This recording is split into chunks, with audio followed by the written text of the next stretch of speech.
well, opportunity came up. A friend of mine saw the advert, female friend, and said, might be something you're interested in, Mike, a new step in your career, because she knew that I worked on the ambulances at the time. I thought, why not? I thought I'd go for it. It is a female industry, everyone accepts that, and I do as well, but I thought it'd be a good challenge, a new step forward. Case of being the right place, right time in a way. I thought, yeah, nice little opening. We have a right range of women come in here, young, old, the larger ladies, thinner ladies. Done a lovely girl once, a Welsh girl, lap dancer she was super. Caris was her name. She was a lovely thing, really nice. Pleasure to work on. She had a little boy. She called him Peter. Again, he was right as rain. No problems there, not at all. Yeah, healthy little lad. Called him Peter. I wondered if it was after, that Stringfellows guy. But obviously professional, don't ask. Not my business. Things like that, it can cause upset if you're not careful. So I didn't ask him. Also, her bloke was there, big bloke, so didn't want to go upsetting him. But yeah, you get a real cross-section of society. One wee minute, love. Let's see.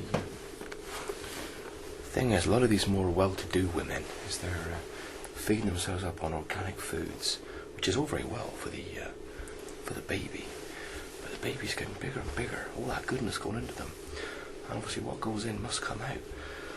So there's only one way out, unless you're going to take them out the sunroof. Excuse me? Yep, just a minute. Back in a minute, love. And obviously, that's the thing with home births. I'm here on my own, so if things do, go a little bit Pete Tong, I'm here to do it all on my own. I don't mind mucking in, but I'm not a surgeon, So home births can be a bit, a little bit dodgy. I'll give it a go, but you wouldn't have a painter doing your plumbing, would you? So anyway, I'll better get back in there. Okay. Right, that's right. Right now. Okay. Yeah, it is hard switching off sometimes. It's a stressful job. It is very stressful. The demands placed on you are immense.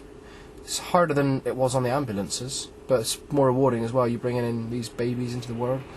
It's wonderful, really.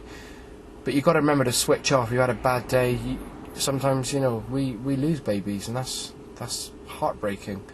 But if you're going to a birthday party or something that night, you've got to put on a brave face. You've got to leave it behind. Leave it at work. Leave it. You've got to learn to completely change when you leave hospital and you step home. You're a different person, and that's the same with anything. If I'm at home and with my wife, and if we are in the bedroom,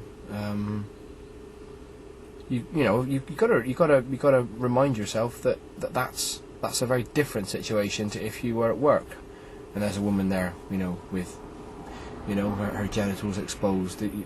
You're there for a different reason. Obviously, with your wife, you're there to sexually please, I suppose is the word, and that couldn't be more different to when you're at work. But obviously, they look the same. They can look the same, but you've got to be able to switch between the two.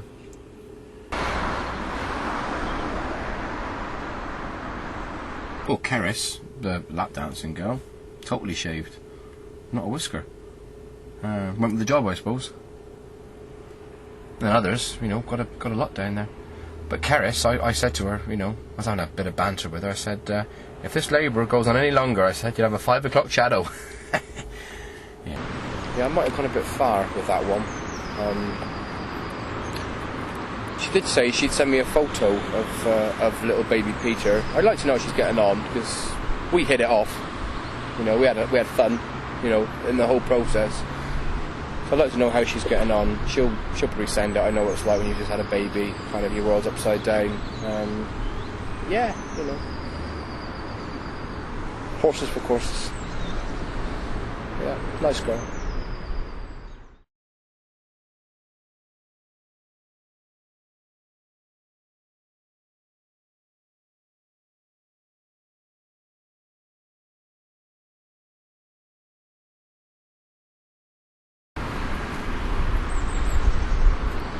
Yeah, they probably think we're filming Casualty, don't they? Sounds to be a fine thing.